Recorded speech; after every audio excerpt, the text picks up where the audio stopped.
Now you're welcome. So, well, it's a happier post-mortem for Leinster after final than we've had in recent times. They are URC champions 2025, and in very convincing fashion as well, you would have to say.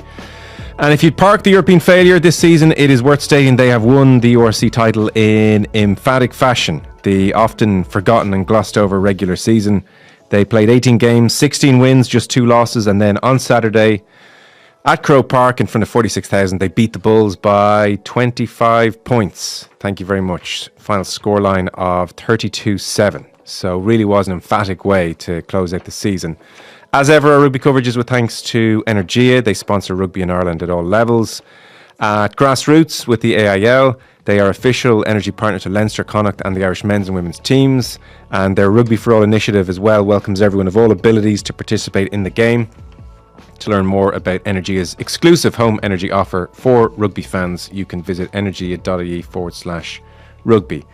Now, the last time we had Eddie O'Sullivan and Rory O'Connor on together was the May Bank Holiday Monday after a Champions Cup semi-final defeat for Leinster against Northampton. Now, that was a post-mortem. Eddie, this won't be as tricky, I suspect. No, a lot easier for sure. Yeah, emphatic win for Leinster, never in doubt, to be fair.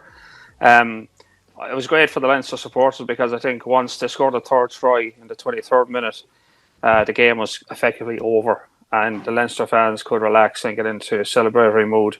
You couldn't see any way back for the Bulls. They were pretty abject, really. And you can say the Bulls were terrible, but to be fair, I think Leinster made them look extremely ordinary. So it was an emphatic performance for Leinster. Great win, ticked all the boxes. But again, I suppose the overall picture is, it's great to get a trophy, but it's hard to get away from the fact that wasn't the one they wanted. But in terms of the game itself, I thought it was an excellent performance from Leinster and no complaints. I don't think the Bulls brought much. I think the weather, I thought in some ways might suit the Bulls because they're such a physical team, but the Bulls got beaten up physically as well, which is the amazing thing because that's their DNA, their MO, their raison d'etre is to bully the hell out of people. And Leinster just met them head on, and they had nothing else to offer. So that's why I say it was an emphatic victory for Leinster. Great relief all round, let's say, more than anything, and a chance for the fans to celebrate pretty early on in the day as well. So for me, the game was done and dusted after the first quarter, really. Yeah, Rory O'Connor with us as well.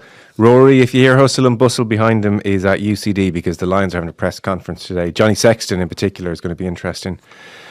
Rud, It was kind of striking to pick up on Eddie's point there. All week there was talk about physicality. The Bulls scrum was a big talking point. And then when the rain came down on Saturday morning, which it really did in Dublin, and Jameson Gibson Park was ruled out, I think in advance of kickoff, a few Leinster fans maybe had the heebie-jeebies. But this was physical domination on Leinster's part. Yeah, no, it was. And Jake White had talked openly. Jake White said a lot over the course of the week. As Eddie knows, Jake is fond of a soundbite. And one of the things he said was he's praying for rain all week. He was doing rain dances out in Slorgan and he got his wish. That it was biblical on Saturday. There was sport off all across the city. Obviously, the Croke Park pitch held up very, very well. But it's between that and Gibson Park going down injured on the morning of the match, albeit Leinster knew that he probably wasn't going to make it from a long way out. And Luke McGrath said he knew on Thursday that he'd be starting. But the kind of stars looked like they were aligning for the Bulls. And for all that Jake White said after the game that he was playing against Ireland and that this is some sort of unstoppable force, the Bulls have beaten Leinster the last 3 times they played them. And they beat them 2 semi-finals, one in Dublin, one in Pretoria. And last year, that was a very strong Leinster team that went out to Pretoria and Loftus and got absolutely beaten off the park. So physically... So Leinster still had to perform and they still had to deliver something. And it's the first time in a while that on their biggest day, they brought their best. That they talk about certainly Ireland and the kind of one of the Gary Keegan / Andy Farrell mantras. It was actually interesting. Gary Keegan was here today. He's actually going with the Lions, which we didn't know before. But it's be the best version of yourself. It's not a overly complex phrase, but so often Leinster have got to finals and not being the best version of themselves. But I think Leinster, when they went to sleep after a few jars on Saturday night, would have slept fairly peacefully. That was what they wanted to deliver in a final. It was reflective of what they've been doing all year. Their defence, the Nienaber defence, was as stingy as it could have been. Even when I agree with Eddie, it looked like it was done, but the Bulls did muster something before half time, and there was a a long set on their own goal line. They spent about 8 minutes in their own 22 and they repelled them all, did a scrum under their own posts. That's the Leinster DNA that Nienaber has ripped up and started again. And we saw in La Rochelle, and we didn't see in Northampton, young players, Clarkson, Ryan Baird, unbelievable performance. Far more representative of what they've been doing all year than what they put out there against Northampton. So Eddie's right. It doesn't dispel the doubts over Northampton or the disappointment, and it's not the one they wanted, but it was the one that was put in front of them, and they had to go after it. And I think they'll be happy enough that they did. Yeah, I think that just taking on there, we're worried about that goal line stand before half time. I mean, that summed the game up in terms of what Leinster were about and what the Bulls were trying to do, and that settled the argument right there. I mean, I think the Bulls had a good 5 minutes there pounding away, and they half finished with Willie LaRue passing the ball forward out around the 22 when they'd started around 5 metres from the goal line. So they had gone through multiple phases and lost the bones of 20 metres and threw a forward pass. And the other giveaway was LaRue was very animated. If you watched him throughout the game, he was trying to raise the troops, but he made some bizarre kicking options as well. A first receiver, which when you see a guy pulling stuff like that, like pulling a rabbit out of a hat and doing it badly, you realise the amount of pressure the attack is under. They've completely run out of ideas, and LaRue was trying to pull a rabbit out of a hat here to crack the defence. And you could just see that just had no way forward. They couldn't win collisions, and they couldn't get round the defence. They couldn't get through it, and they couldn't get over it. So it was just a complete shutdown. So that half time was like, because to make it a game, the Bulls needed a score before half time. And if the Bulls could score before half time and after half time, it's game on.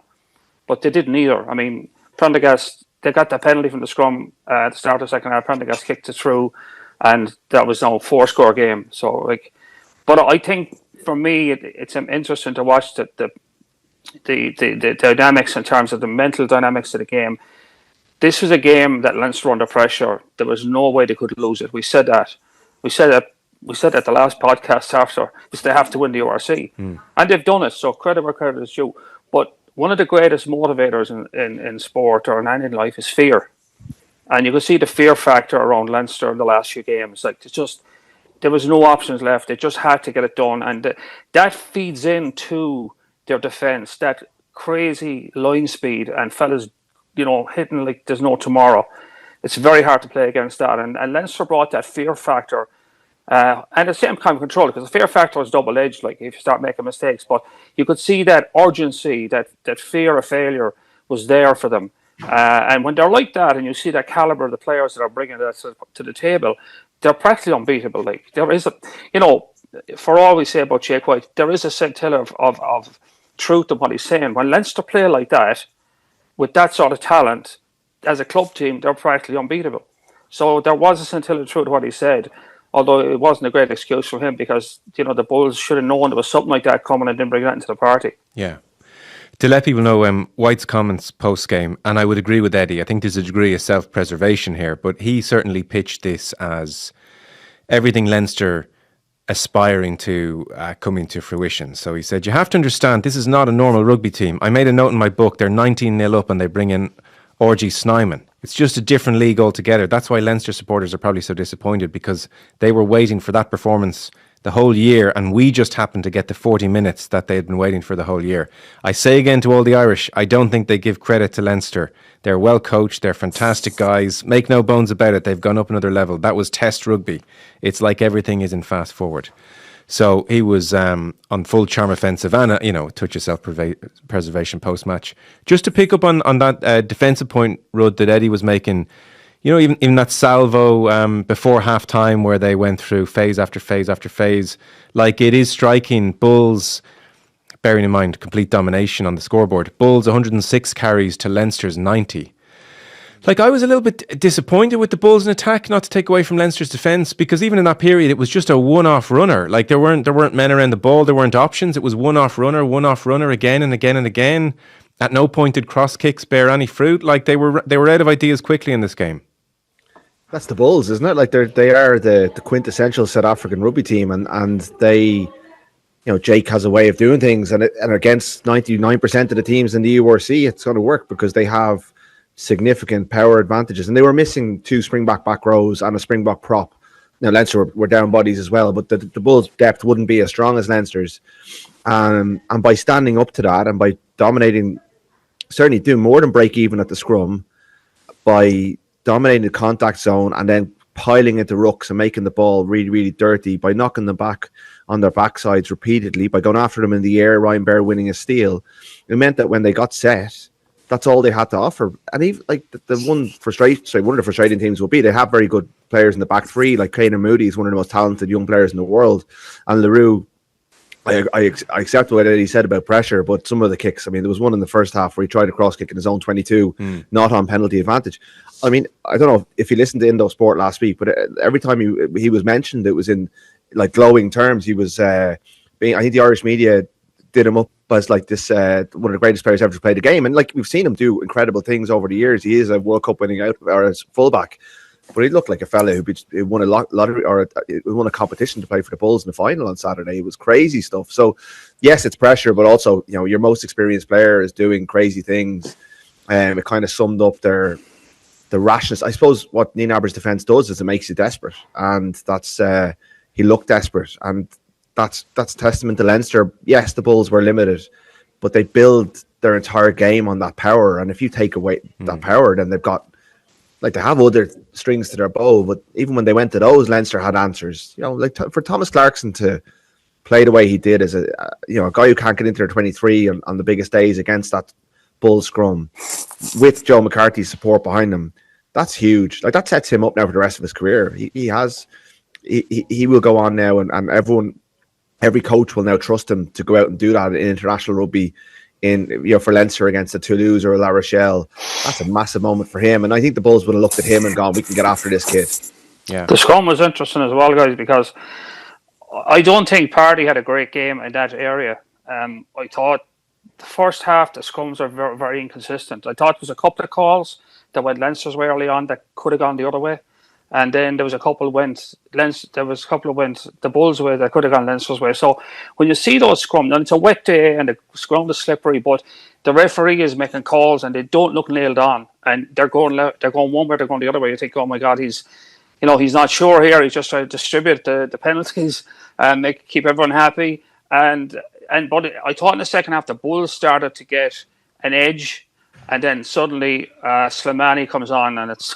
First scrum, he just buckles the whole Bulls front row, and you think, oh my God, like whatever, they think here, oh, we've a shot here, but maybe getting a bit of edge in the scrum, and Slimani comes on and demolishes the Bulls scrum in the first engagement, and you think, yeah, that's why they know, like that sort of power off the bench. And I thought Snyman as well coming on early in the second half. Again, you look at Snyman and you think, oh my God, why is he not starting? Because the guy is generating half breaks all over the field. Every time he gets the ball, you get two guys tackle him and the ball comes out on an offload out the back, around the back. His arms are so long, and suddenly Leinster in behind you. And again, in the second half, I thought he was outstanding in attack. He creates something or nothing. Yeah. So I just think that whole thing as well that Leinster have done very well this year, and this is all part of their defensive system, is they, like, what we call it is rattling the rucks. Every ruck gets rattled. Right, so you've lost the ball. You're not getting the ball. The ruck is over. But they go in there, rattle the ruck. And rattle the ruck means the halfback can't get it away for another 2 seconds. He's in, he's dipping, he's in, he's out. And then that 2 seconds, the line is loaded. And then when that ball comes out, they're off the line like mad dogs in the meat house, and you're behind again and again. And that for me, what it was frustrating is the Bulls had to know that was coming. They must have known. Like, this is now Leinster's part of their DNA now, this incredible aggression at the ruck, even the rucks that are dead, they're pounding the rucks that are dead, they're slowing down to 3 or 4 seconds. And the rucks that the Bulls are trying to play off were glacially slow. And that's, any blitz defence will kill you off a slow ruck, because they're just in the starting blocks. And the minute the halfback lifts the ball off the ground, they're up in your face. And I just thought the Bulls, they shouldn't have wandered into the game thinking, we're just going to beat these guys up like we've done before, and then the space will open up wide and we'll score a few tries. I mean, they just got battered to death in their first mission, which was to get over the gain line. And that, to me, then, that was the end of the game. The Bulls, and I don't want to take anything away from Leinster, because they went out and executed an excellent game plan. But I'm just surprised that the Bulls are out of town and they were kind of shell-shocked at what happened to them. They should have known what was coming. Something for Bodie is maybe put a bow on all of this, actually. So, Eddie, you talked there about the physicality and the rattling of the rucks, and you look at the kicking game. Leinster kicked more than the Bulls, kicked 42 times to Bulls 33. We've touched on the set piece. Even you look at the nature of the Leinster tries, like they were kind of clinical. It's Conan after, a maul. It's not phase after phase after phase. Luke McGrath chip and the Baird volley, it's kind of clinical again. Van der Fleer off the back of a maul. Fintan Gunn is a kind of off a strike play, kind of first phase. What you're talking about in defence. Is this, Rud, like, do you think when they would have hired Nienaber and talked about like cup final rugby, that seems to me like that's a bit away from the Leinster DNA of 2-3 years ago, that way of winning that we saw on the weekend, or was that's just the nature of the game on Saturday, and you couldn't overstate the point I'm making. I think you have to factor in the conditions, Joe. Yeah. Like it wasn't a day for elaborate. They could have played this way 3 years ago.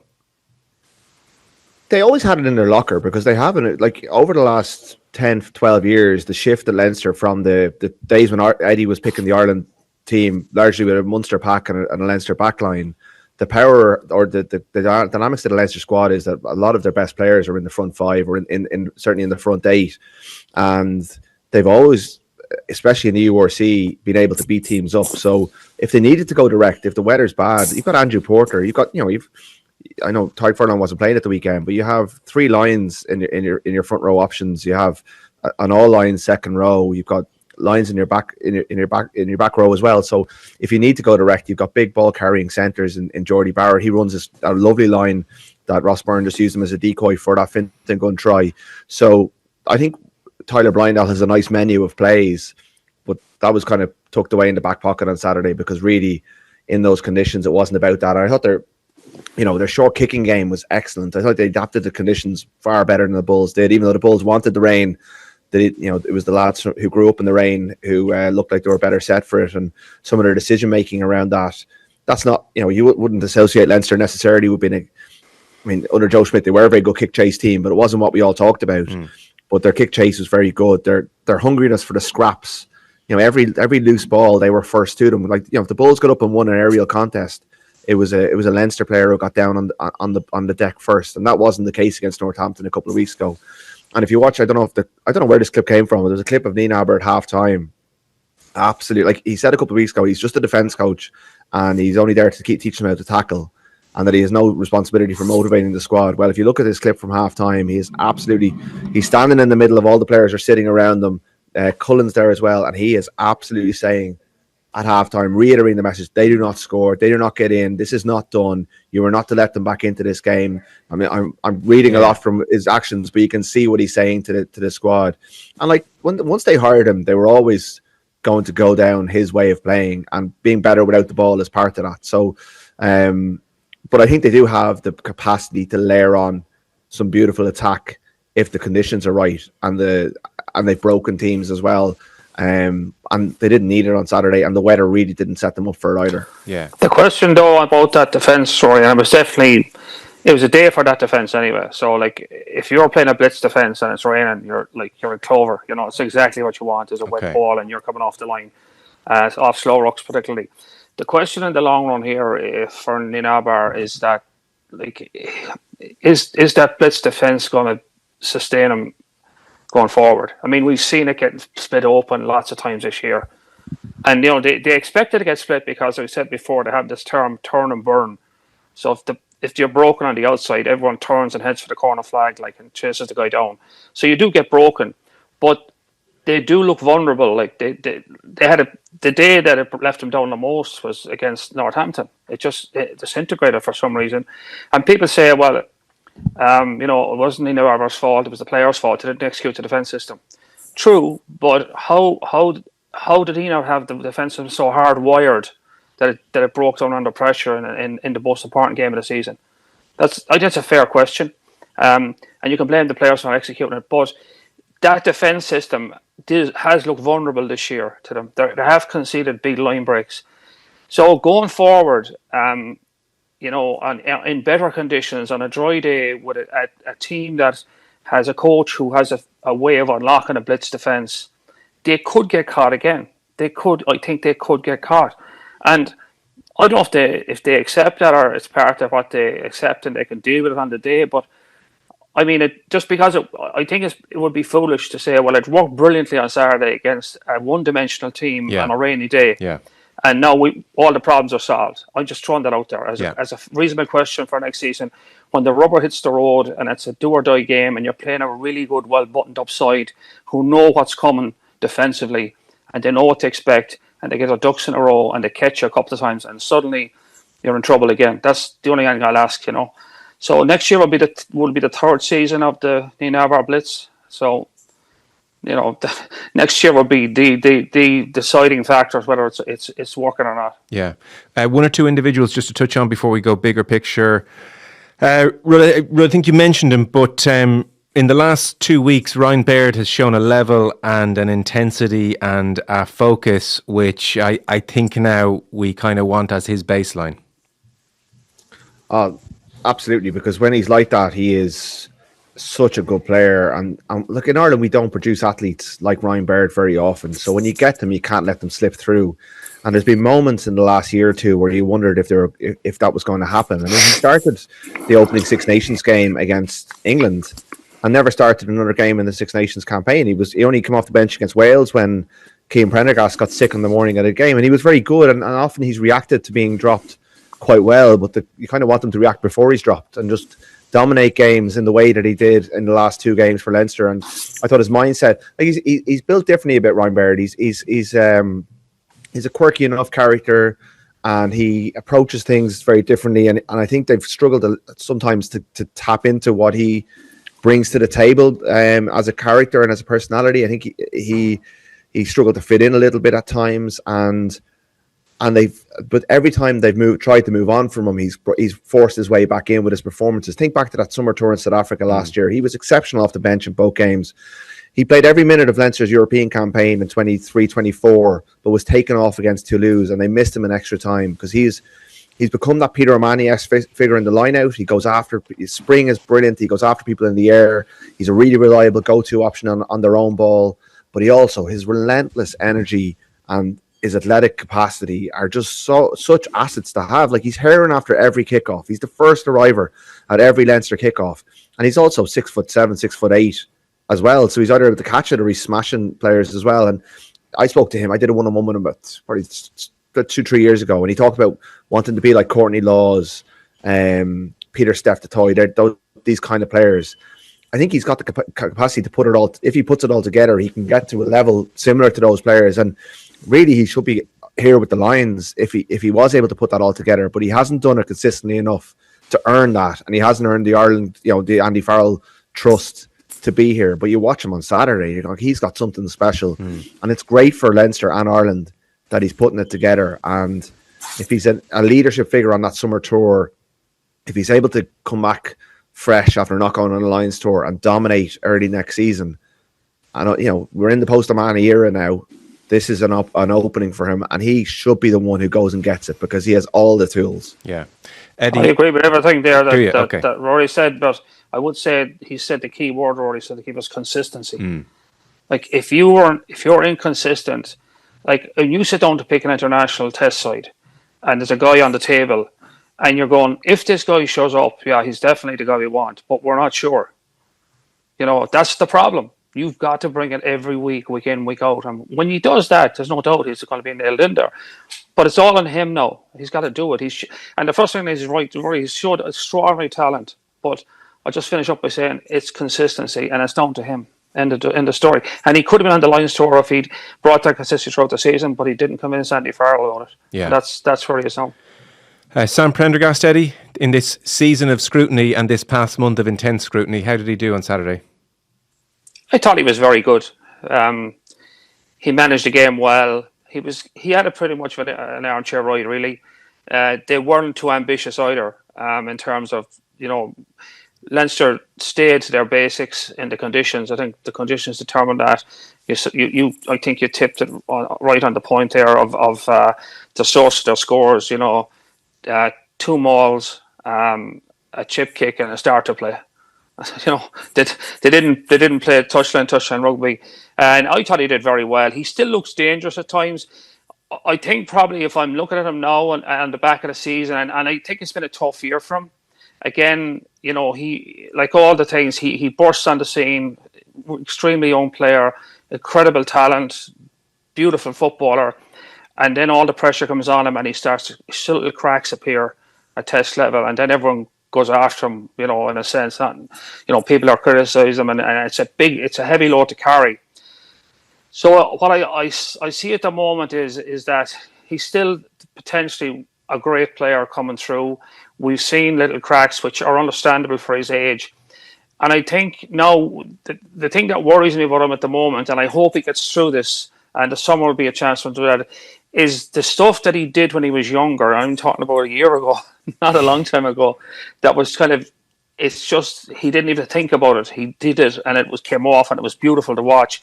He has that slight hesitation around it now. If you notice, that slight stutter step before he pulls the trigger, before he does. And that's the stutter step that puts the doubt in his mind at that moment, is this what I want to do? Because a year ago, he would have just done it. And is that scar tissue? Is that scar tissue? Yeah, it's a good way to put it. A little bit of scar tissue there, which is understandable for his age, the level he's playing at, the amount of pressure he's been put under, the exposure he's getting. And everyone thinks everything he has to do has to be perfect all the time. And he probably thinks that too. But there is that kind of little doubt. Now, I've no doubt he'll ride that out. He'll come out of that because he's had so much thrown at him in the first kind of year, and he's dealt with it by and large very well. And he has had his moments where he's struggled. And I thought, you know, as well, his kicking is not nailed on still. That's still an issue from, and I know, I don't care what anyone says, there's very few guys who kick for the team that can kick badly and it doesn't affect their game all around them. There's, like, if you're kind of the place kicker and you're missing kicks, it does get into your head and it affects the other parts of your game. It's very hard to ride that out and say, oh, well, when I'm kicking, I'm kicking. When I'm playing, I'm playing. So I think on a balance, he's done extremely well. I'm really hopeful for him. But I do see that little stutter in his thinking at times, which last year he would have just done it. And that's probably the scar tissue, you're right, of him having gone through a tough part of the year. But I thought on Saturday, he did very well. He looked very solid again. And I suppose it wasn't the toughest day to play 10 for Leinster because it was so dominant. But it was good for him to get that big occasion under his belt and come through it unscathed and, you know, kick on from here. And the summer tour should hopefully put another, you know, notch in his gun for him, you know. It's very interesting. I hadn't heard anyone identify that slight hesitation maybe, which wasn't there a year ago. It makes perfect sense, Rory. And I suppose he's in a riding this out phase at the moment. That's sort of where he is. At least Saturday gives him reasonably nice way to sign off as opposed to, oh my God, disaster into the summer. Yeah, like he should be looking back on this as an exceptional season. Yeah, he never played for Ireland before November. He started loads of games for Ireland. He started loads of games for Leinster. Yes, there was a Grand Slam on the line and it didn't go for him, and he copped a lot of blame for that. And I thought some of it unfair, a lot of it unfair. I think he gets a lot of unfair stick. I do accept there are elements of his game that need to get a lot better at his defence and more recently his goal kicking. But you know, I talked to people about the Rugby Players Ireland Awards, and he won the Young Player of the Year, and his brother presented him the award, and he was really down as he accepted it. And like, that should be a big moment for him. He's the best young player in Ireland. His peers have voted for him to be given that award. And maybe Saturday was the one day where he didn't come off the pitch and he wasn't worried about what everyone was saying about him, what his peers were saying about him in the dressing room, because he's living his dream. You know, he's spoken openly about this is all he ever wanted to do, and he has done exceptional things this year, and he's had a few bad ones as well, and he's had days when it's gone badly, but you know, he didn't keep picking himself. He was obviously doing stuff in training that was earning him the jersey, and he comes out of it now. Once he kind of maybe gets a break from the scrutiny, because the summer tour won't be as, I don't think, analysed as say if he had gone on the lines. He should go away feeling pretty good, and he's in an incredible position now because the bank of work that he's gotten under his belt in this 2024-25 season should set him up, could break him, but should set him up for a brilliant 25-26, building towards that 2027 World Cup, where you would hope that he's made all of his mistakes. And Andy Farrell has invested an awful lot in him and placed an awful lot of trust on his shoulders, and There have been days where it's looked like it's been a lot for him, but this is what we hope within Irish rugby. Everyone wants young players to be given a chance. He's been given a chance. He's made his mistakes in the full glare of the public view, and he's had some bad days, and he's copped the flak for it. But he's coming out of it, I think, if he can handle it. If he can mentally process it in the next few weeks, in a really strong position. He's won a URC. He's won most of the games he's played in. He's got experiences. Now it's time to kick on, and obviously for others like Crowley to come back and challenge him as well, because it shouldn't be a one-way street. A couple of interesting things in a piece which you've written, Rory, and people can read it online or in the paper as well. So you talked about the performance and how consistency of selection in recent times had played into it, that Leinster looked kind of battle-hardened. So you said that Leo Cullen vowed to pick his best team. This is post the Northampton defeat. And so, for instance, Cian Healy doesn't get a chance to say goodbye. And you said even certain Lions players were fretting over injuries because they were put into action routinely. So talk to us about that. I don't think it looked like a pretty harmonious group as they celebrated their win on Saturday. But I think it's been a very challenging 6 weeks for Leo Cullen. From the moment he announced the team and Jordy Barrett wasn't in it, I think the reaction from some of the squad was quite worried and then angry after that selection. Putting Porter on the bench, not picking Jack Conan to start. His messaging to the team in the dressing room after, as I understand it, where he said, "Look, from now on, I'm going to pick my best team." I think certain players were pretty upset by that. As in too little, too late kind of thing. Well, too little, too late. Also, what are you saying about us? Okay. We started the game. What are you saying about us? I think there has been a growing schism between the starters and the Ireland starters and the Lions and the rest of the squad, which I think when you're winning, this stuff all just kind of happily bubbles beneath the surface. But when things go wrong, it comes out. I'm not sure the coaching ticket has looked the most harmonious over the last couple of weeks. If you look at the coaching box and little bits and pieces you hear, it doesn't look like the group dynamics there are particularly great. I think Jack Nienaber's public comments have been very curious in the last couple of weeks, whether it's washing his hands of the Northampton performance almost altogether and blaming the players on the Monday afterwards, or kind of distancing himself from the mental preparation, which I just thought was the most baffling thing. When all you have to do is watch a bit of the Chasing the Sun documentary, a few of the clips from that. They brought him in for his mentality. They've brought him in. It's one of they didn't just bring him in to coach defence. He's there to win because he's a World Cup winner and he's a senior coach. He's not just a defence. He said literally, "I am just a defence coach." No, you're not. You're the senior coach. You're there to be the hands-on guy while Leo deals with all the rubbish around. So I don't get the sense that things are massively rosy in the garden there either. And just to stop you there, the timing of that as well, that was in the days after the Northampton defeat. So it wasn't a circle the wagons. That was the first one. That was when he threw talked about the defence being all on the players, and that's kind of said, "Look, that wasn't really my defence." And then the Monday before the Glasgow game, I think he was asked about, you're back in a semi-final. Mentally, are the players ready for this? And he was like, "Oh, look, I'm just here to coach people at the tackle. I'm a defence coach." I mean, people can find it. RT put the clip up. I'm not misquoting him here, and I thought it was amazing. It was very interesting to hear him. Now, again, a clip has gone around. I don't know, was it on the TV broadcast the weekend? But he's clearly the man leading the talk at halftime. He's far more than just a defence coach. I'm not saying any of this is insurmountable or broken or anything like that. And I think Eddie has been in enough environments to know that that there are times when it goes a bit sour and you have to mend things. And the summer will give them a break from each other because they've been together for an awful long time. And there's none of it is irretrievable. But I think once the Northampton defeat, there was a bit of a fissure there. All the little cracks came to the surface. Yeah. And I'm butchering a bit of a metaphor here, but the place just wasn't a very happy place to be in for the last while. And I think there was he had let a couple of Lions going down injured across the piece that I think a lot of the other squad members were going, "Hang on a second, is this real?" Or and it may have been unfair, but they're all, there's a load of them here training today for the Lions. So there's a few little different dynamics going on. But then they go and produce a 32-5 win in a final, and they play their best performance of the season, and they all go for a party, and it's probably all okay now. So, but the last couple of weeks, I think, have been very tricky. Yeah, as in, I don't want to misquote you. Are you really injured? As in, are you saving yourself for the Lions? Kind of accusations. I think there'd be a sense that one or two of those injuries, that if they've been playing if they've been playing the first test for the Lions, they might have been able to get strapped up. And I think there's even I understand it. Like, the Lions is massive for these players. For most of them, the age profile they're at, they'll never get a chance to do this again. Sure. And it's also lucrative. It's massively lucrative for them as well. And even if it wasn't, if there's a perception amongst some of the fringe members of the squad that you're not fully invested in this, that can bleed into the rest of it as well. So there's been a lot going on for Leinster. Like, I asked Leo Cullen how difficult the last 6 weeks been, and his answer ran to 652 words on Saturday. So he'd been thinking about it a lot, and you could hear it in him. He did a lot of media over the last couple of weeks, and he kept going back to the Northampton game. He said a lot of interesting things about the Northampton game.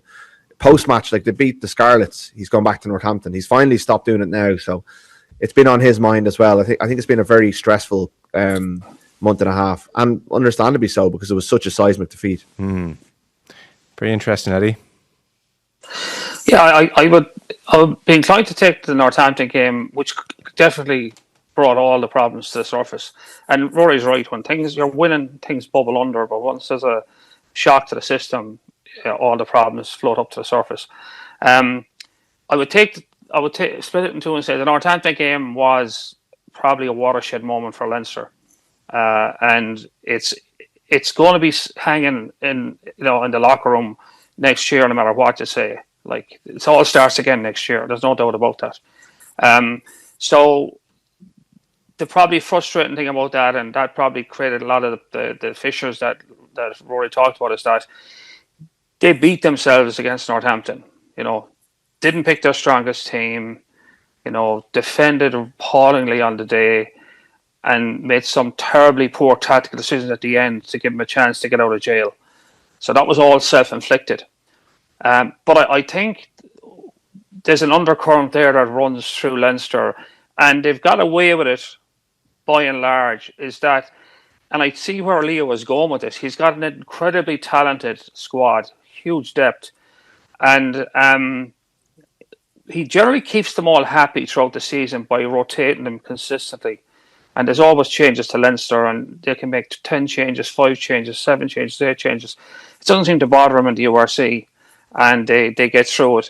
I don't know what his logic was for the Heineken Cup, or the European Champions Cup, where he went into Northampton and just didn't put his strongest team in the field. I just don't know what was going through their heads at that point. And I just don't think it's all Leo. I think Nienaber's in the middle of this as well. There's no doubt he's a huge figure in the locker room. He's a huge say in everything that goes on.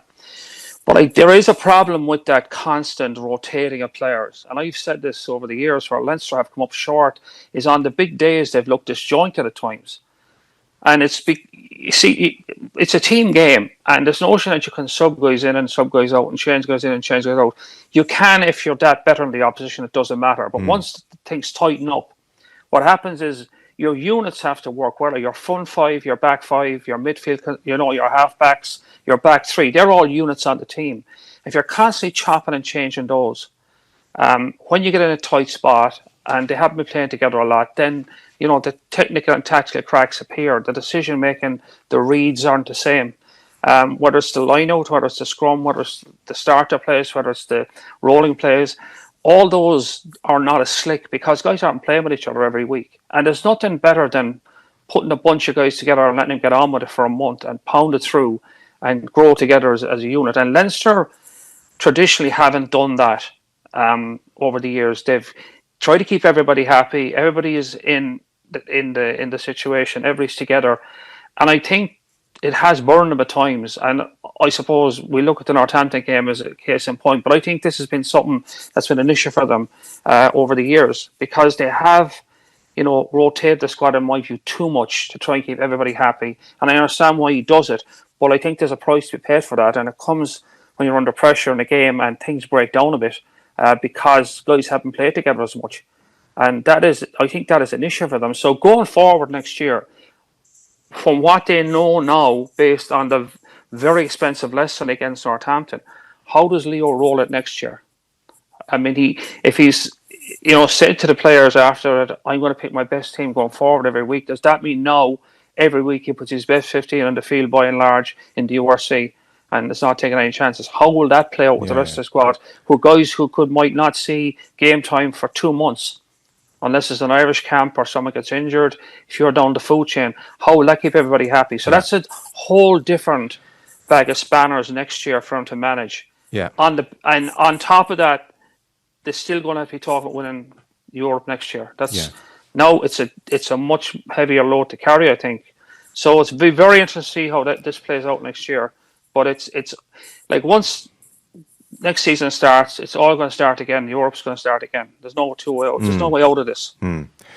I've one last thing to ask you both. Just before I move on to that, it's worth stating that I suspect any of those Lions players would completely reject the assertion that they could have played and were minding themselves. But equally, that's not to say, per Rory's sources, people in the organisation didn't have that feeling. They're two slightly separate points, but it's worth making that nuance in fairness to the players who people could be thinking of.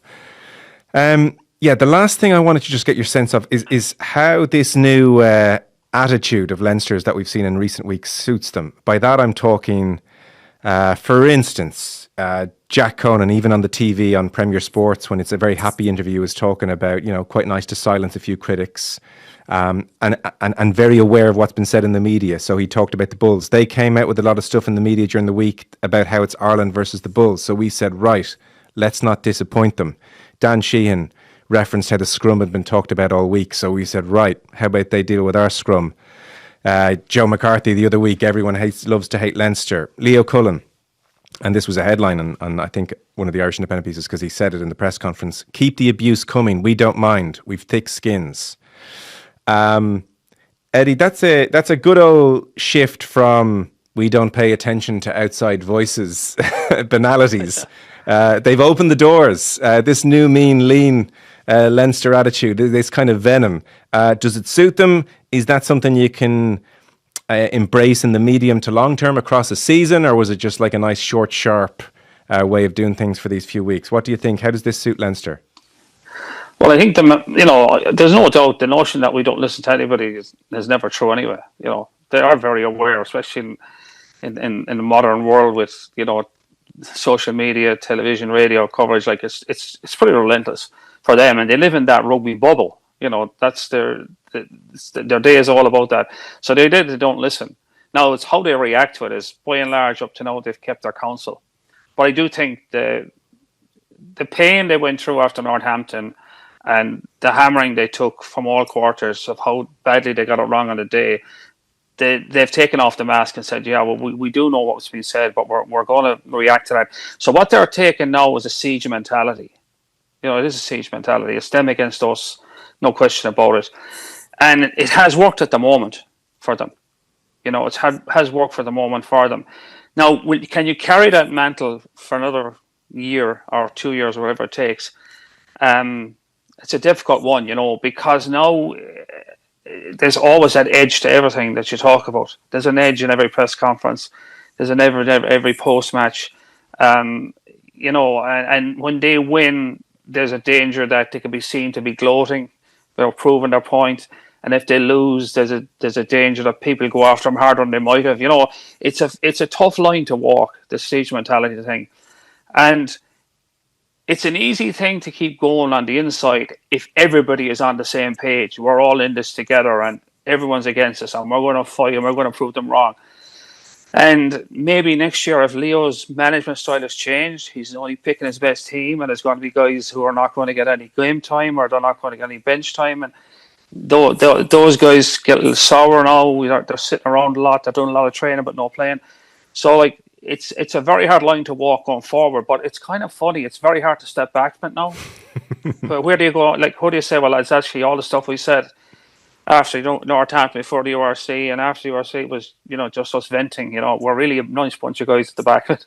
So I think they've it's hard to back out of that road now, and it's a hard thing to sustain as well. Because it's a tougher day when you're getting up and there's an edge to everything, and and there is an edge to it now. I mean, whether you like it or not, those comments are making it edgy around all the media stuff. Yeah, Rhoda, they like the new Millwall. No one likes us. We don't care. Is that their new thing?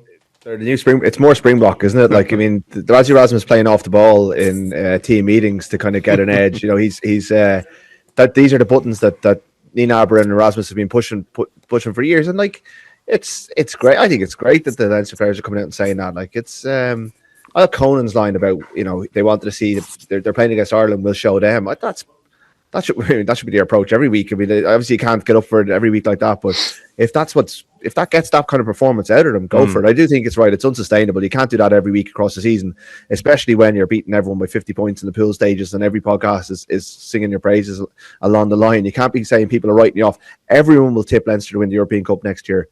Everyone will tip them to win the URC. No one is writing them off. And the only reason they got criticism that they felt was unjustified was because they gave their worst performance of the season against Northampton and then played a little bit didn't quite play like drains in the weeks afterwards, but they weren't up to their own standards. If they played like, no one's going to be, they won't have much fuel. If they perform like they did last Saturday consistently across next season, there's no fuel. Like, they can't feed that fire because all they get is a bit of love. Yeah, sure, there's people who question their budgets and give them no credit when they win, but it's I think they need to find a different source of motivation next season because it's this one worked right now, and I liked them when they were angry. I thought it worked for them, but they'll need to find another way when it comes to next season because no one's going to be writing them off. Okay, gents. Listen, brilliant analysis. Eddie, great to have you on again. Rory is at UCD. Johnny Sexton is before the media, so I suspect the next time we talk, Rory will be parsing over many of his thoughts. Thanks, fellas. That was great. Cheers, John.